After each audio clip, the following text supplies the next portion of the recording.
नमस्कार। आज के इस सी टेट के सीडीपी की क्लास में आज हम पढ़ेंगे व्यक्तिगत विभिन्नता के बारे में, यानी कि इंडिविजुअल डिफरेंस के बारे में।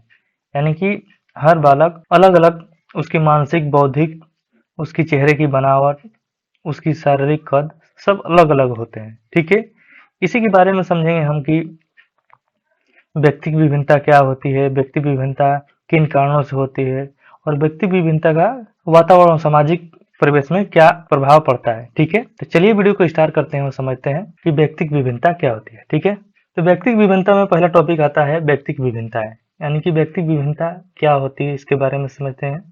ठीक है, व्यक्तिगत विभिन्नताएं उन गुणों, विशेषताओं और व्यवहारों को संदर्भित करता है जो व्यक्ति को एक दूसरे से अलग करता है। यानी कि व्यक्ति विभिन्नता क्या होता है कि एक व्यक्ति दूसरे व्यक्ति से उसके गुणों, विशेषताओं और व्यवहारों को संदर्भित करता है। इस कारण से एक व्यक्ति एक दूसरे से अलग होते हैं। यानी कि हर व्यक्ति का गुण, विशेषता और व्यवहार अलग अलग तरीके से होता है। यानी कि हमें देखने को मिलता है कि एक बालक होता है, दो बालक होते हैं, तो दो बालक अलग अलग तरीके से होते हैं। यानी कि उनकी कद में, उनकी हाइट में, उनकी शरीर की बनावट में, उसके शरीर की त्वचा की रंग की बनावट अलग अलग देखने को हमको मिलती है। ठीक है, इन्हीं जो बदलाव को देखने को मिलती है हम उसको व्यक्तिगत विभिन्नता कहते हैं। ठीक है, जो व्यक्ति एक दूसरे से अलग करती है। ठीक है, ये विभिन्नताएं शारीरिक, मानसिक और संज्ञानात्मक और सामाजिक विशेषताओं में देखी जाती है। यानी कि जो ये विभिन्नता हमको देखने को मिलती है बालकों या बच्चों में या अलग व्यक्तियों में, उनके शारीरिक, मानसिक और संज्ञानात्मक यानी सोचने की और सामाजिक विशेषता, यानी कि समाज से किस तरह से बिहेव कर रहा है, यानी व्यवहार कर रहा है, ये चीजें जो होती है व्यक्ति विभिन्नता कहलाती है। यानी कि हर व्यक्ति का जो शारीरिक बनावट होता है, मानसिक बनावट होता है, संज्ञानात्मक यानी उसकी सोचने की जो उसकी क्षमता होती है, समाज में कैसे व्यवहार करता है, ये सभी चीजें जो होती हैं व्यक्तिगत विभिन्नता हर व्यक्ति में अलग अलग होते हैं। यानी कि हर व्यक्ति में अलग अलग होता है। ठीक है, इसी को हम व्यक्तिगत विभिन्नता कहते हैं। यानी कि व्यक्तिगत विभिन्नता क्या होता है कि हर व्यक्ति अलग अलग तरह से होते हैं। किसी की सोचने का तरीका एक व्यक्ति से दूसरे से व्यक्ति से भिन्न हो सकता है, उसकी शारीरिक बनावट भी भिन्न हो सकती है और उसका सामाजिक जो परिवेश होता है वो अलग अलग हो सकता है। इसी को हम व्यक्तिगत विभिन्नता कहते हैं। ठीक है, इसके बाद अगला हम देखते हैं, अगला क्या है। इसके बाद अगला है व्यक्तिगत विभिन्नता की विशेषताएं, यानी कि व्यक्तिगत विभिन्नता की क्या विशेषताएं होती है, इसको हम देख लेते हैं। इसमें पहला है सार्वभौमिकता। सार्वभौमिकता क्या है, इसको हम समझते हैं। ठीक है, तो प्रत्येक व्यक्ति में कुछ न कुछ विभिन्नताएं होती है। कोई भी दो व्यक्ति एक कोई भी दो व्यक्ति पूरी तरह समान नहीं हो सकता है। यानी कि सार्वभौमिकता क्या होती है कि प्रत्येक व्यक्ति जो होता है या अपने घर में आसपास में आपने देखा होगा कि कोई भी व्यक्ति एक समान नहीं दिखता है। हर व्यक्ति का अलग अलग शरीर की बनावट अलग होती है, उसकी बाल अलग होती है, उसकी आंखें अलग होती है। तो इस तरीके से जो उसकी भाषा भी अलग, मतलब उसकी बोलने का जो वॉइस होता है, उसका टोन होता है, वो भी अलग होता है। ठीक है, तो इस तरीके से हमको देखने को मिलता है कि हर व्यक्ति अलग अलग तरीके का होता है। ठीक है, यानी सार्वभौमिकता होता है, उसमें कुछ ना कुछ डिफरेंट देखने को मिलता है, विभिन्नताएं देखने को मिलती है। इसी को हम व्यक्तिगत विभिन्नता कहते हैं। ठीक है, इसके बाद अगला दूसरा है विविधता। यानी कि विविधता क्या हो देख लेते हैं। विभिन्नताएं बुद्धि, रुचि, योग्यता, व्यक्ति और सामाजिक व्यवहार में हो सकता है। यानी कि विभिन्नताएं देखने को हमको मिलती है कि हर व्यक्ति की जो रुचि होती है या उसकी बुद्धि होती है या योग्यता होती है, हर व्यक्ति में अलग अलग होती है। किसी व्यक्ति में किसी विशेष प्रकार के भोजन को लेकर ज्यादा रुचि होती है और कोई व्यक्ति को उस भोजन में ज्यादा रुचि नहीं होती है। तो ये रुचि, उसकी बुद्धि और योग्यता अलग अलग विभिन्नता हमको देखने को मिलती है। यानी कोई व्यक्ति का जो मानसिक स्तर थोड़ा ज्यादा होता है, कोई व्यक्ति का मानसिक स्तर कम होता है, कोई व्यक्ति का व्यक्तित्व ज्यादा व्यवहारिक होता है, कोई व्यक्ति बहुत व्यवहारिक और मित्रभाषी नहीं होता, मतलब समाज से ज्यादा इंटरेक्ट नहीं रखता है। तो इस तरीके से जो है व्यक्ति में अलग अलग विभिन्नताएं हमको देखने को मिलती है। ठीक है, इस तरीके से जो है अलग अलग विविधता देखने को मिलती है। ठीक है, इसके बाद तीसरा है मात्रात्मक और गुणात्मक। मात्रात्मक और गुणात्मक व्यक्तिक विभिन्नता क्या होती है, इसको हम देख लेते हैं, इसको समझते हैं। कुछ विभिन्नताएं मापने योग्य होती है जैसे बुद्धि, ऊंचाई, जबकि कुछ गुणात्मक होती है जैसे रुचि, दृष्टिकोण। यानी कि गुणात्मक और मात्रात्मक क्या होता है कि मात्रात्मक जिसे हम माप सकें, जिसकी हम मापन कर सकें, यानी उसको हम नाप तोल सकें, ठीक है। गुणात्मक माने उसकी जिसकी हम तुलना कर सकें किसी चीज से, ठीक है, तो उसको हम गुणात्मक कहते हैं, ठीक है। तो कुछ व्यक्ति में जैसे कि उसकी ऊंचाई, उसकी बुद्धि की जो कितनी क्षमता है, ये जो दोनों होते हैं इसको मापा जा सकता है, ठीक है। लेकिन कुछ व्यक्ति में किसी व्यक्ति के प्रति इंटरेस्ट या रुचि या किसी अलग खेल के प्रति रुचि या दृष्टिकोण अलग अलग होता है, तो इसी को हम मात्रात्मक और गुणात्मक कहते हैं। यानी कि व्यक्ति विभिन्नता में किसी व्यक्ति की जो वृद्धि होती है, किसी व्यक्ति से छोटी हो सकती है, किसी व्यक्ति से बड़ी हो सकती है, ठीक है। उसकी बुद्धि भी अलग हो सकती है, ठीक है। इस तरीके से हमको व्यक्ति विभिन्नता देखने में मिल सकता है। और उसकी इंटरेस्ट को लेकर यानी रुचि को लेकर भी अलग अलग हमको व्यक्ति विभिन्नता देखने को मिल सकता है। किसी व्यक्ति को अंडे खाने में ज्यादा रुचि हो सकता है, किसी व्यक्ति को अंडे खाने में कम रुचि हो सकता है। तो इस प्रकार से हमको व्यक्तिक विभिन्नता देखने को मिलती है। अलग अलग खेल को लेकर भी हमको व्यक्ति विभिन्नता देखने को मिल सकती है। किसी व्यक्ति को क्रिकेट ज्यादा पसंद होगा, किसी व्यक्ति को कम क्रिकेट पसंद होगा। तो इस तरीके से जो रुचियां भी है हमको अलग अलग व्यक्ति में अलग अलग प्रकार से देखने को मिलती है, ठीक है। तो इस तरीके से जो है व्यक्तिक विभिन्नता की विशेषता है, ठीक है। अब अगला देखते हैं, अगला है व्यक्तिक विभिन्नता के कारण, यानी कि व्यक्तिक विभिन्नता किन कारणों से होती है इसके बारे में समझते हैं, ठीक है। तो व्यक्तिक विभिन्नता पहला कारण है वंशानुक्रम यानी हेरिडिटी, ठीक है। इसको देख लेते हैं। अनुवांशिकी कारण व्यक्ति की शारीरिक, मानसिक और विशेषताओं को प्रभावित करते हैं। यानी कि जो हेरिडिटी होती है, यानी कि किसी बालक में उसकी वंशानुक्रम यानी उसकी अनुवांशिकता से उसकी कद, उसके बाल, उसके त्वचा के रंग निर्धारित होता है।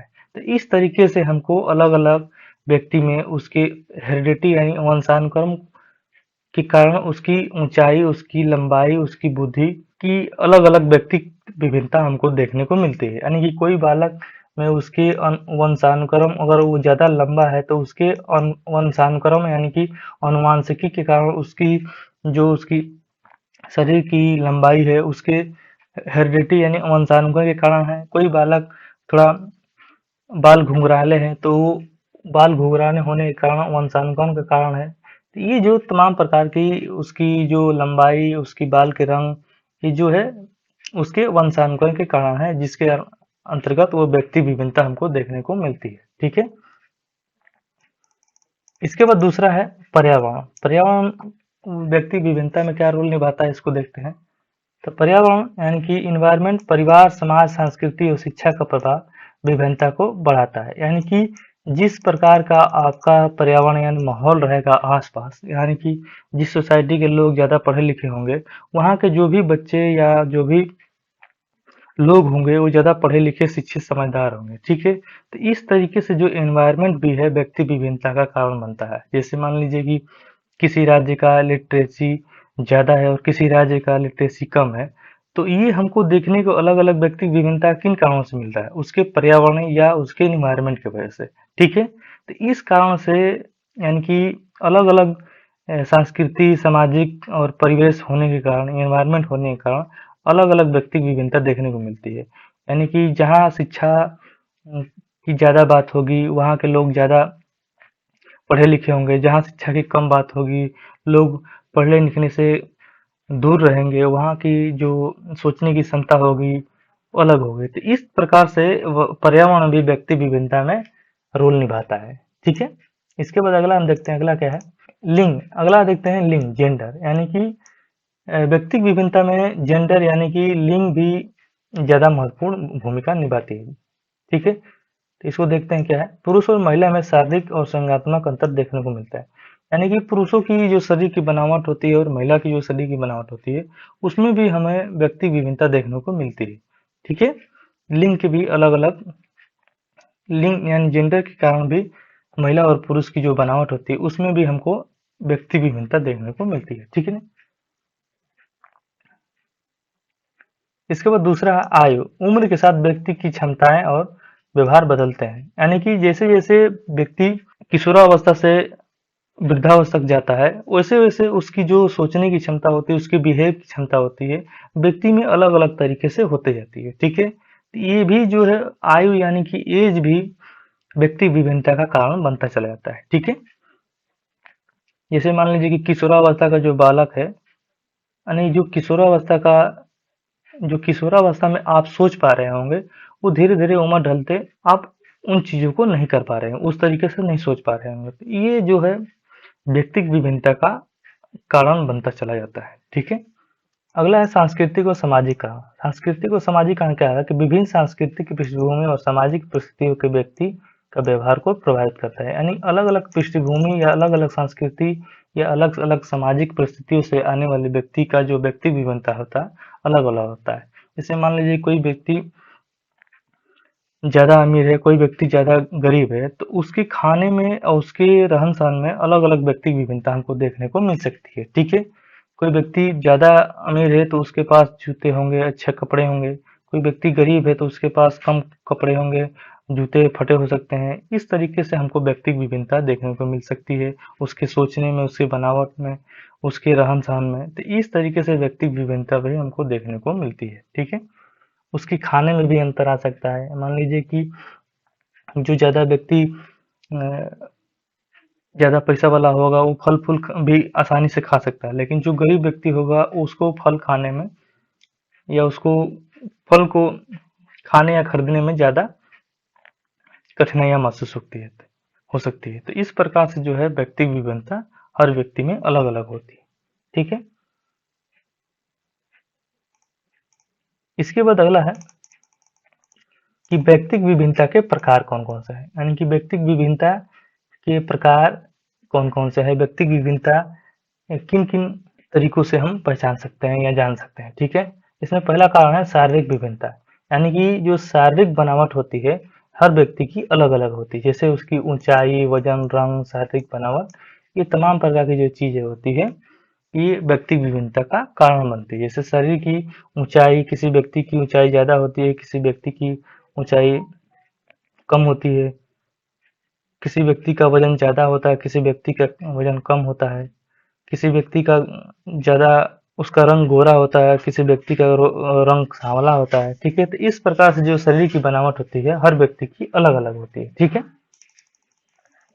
इसके बाद दूसरा है मानसिक विभिन्नता, यानी कि हर व्यक्ति की जो बौद्धिक क्षमता होती है, तर्क करने की क्षमता होती है, यानी किसी कोई नए चीज या नए टॉपिक पे अलग रचनात्मक तरीके से सोचने की जो क्षमता होती है हर व्यक्ति की अलग अलग होती है। ठीक है, हर बच्चों की भी अलग अलग होती है। इस तरीके से जो है शारीरिक बनावट और मानसिक बनावट भी व्यक्ति विभिन्नता को अलग करती है। ठीक है, इसके बाद अगला है संज्ञानात्मक विभिन्नताएं। ठीक है, इसमें क्या है देख लेते हैं। भावनात्मक स्थिरता, संवेदनशीलता और क्रोध जैसे गुण में अंतर, यानी कि संज्ञानात्मक विभिन्नता में क्या होता है कि हर व्यक्ति की जो भावनात्मक लगाव होते हैं वो अलग अलग होते हैं। कोई व्यक्ति ज्यादा हर बात पे गुस्सा करने लगेगा, कोई व्यक्ति हर बात को टालकर मुस्कुराता रहेगा। तो इस तरीके से जो होती है संज्ञानात्मक, उसके भावों में भी अलग अलग तरीके से व्यक्तिगत विभिन्नता हमको देखने को मिलती है। ठीक है, इसके बाद अगला है सामाजिक विभिन्नता, यानी सामाजिक विभिन्नता भी हमें देखने को मिलती है। जैसे सामाजिक व्यवहार, नेतृत्व में सहयोग की क्षमता में अंतर, यानी कि सामाजिक विभिन्नता में क्या होता है कि कोई व्यक्ति ज्यादा उदारवादी होता है, सहयोग करने वाला होता है, कोई व्यक्ति ज्यादा क्रूर होता है, किसी को देख के घृणा करता है। तो इस तरीके से जो है हमको सामाजिक विभिन्नता देखने को मिलती है, यानी हर प्रकार के लोग इस समाज में देखने को मिलते हैं। ठीक है, तो ये सामाजिक विभिन्नता के अलग अलग इस सामाजिक विभिन्नता के अलग अलग प्रकार हैं। ठीक है, आज की इस वीडियो में हमने व्यक्तिगत विभिन्नता के बारे में समझा कि व्यक्तिगत विभिन्नता क्या होती है, व्यक्तिगत विभिन्नता किन कारणों से होती है, व्यक्तिगत विभिन्नता में सामाजिकता, एनवायरमेंट और हेरिडिटी का क्या रोल होता है। ठीक है, इसके बाद अगले वीडियो में मिलेंगे, तब तक के लिए धन्यवाद, नमस्कार।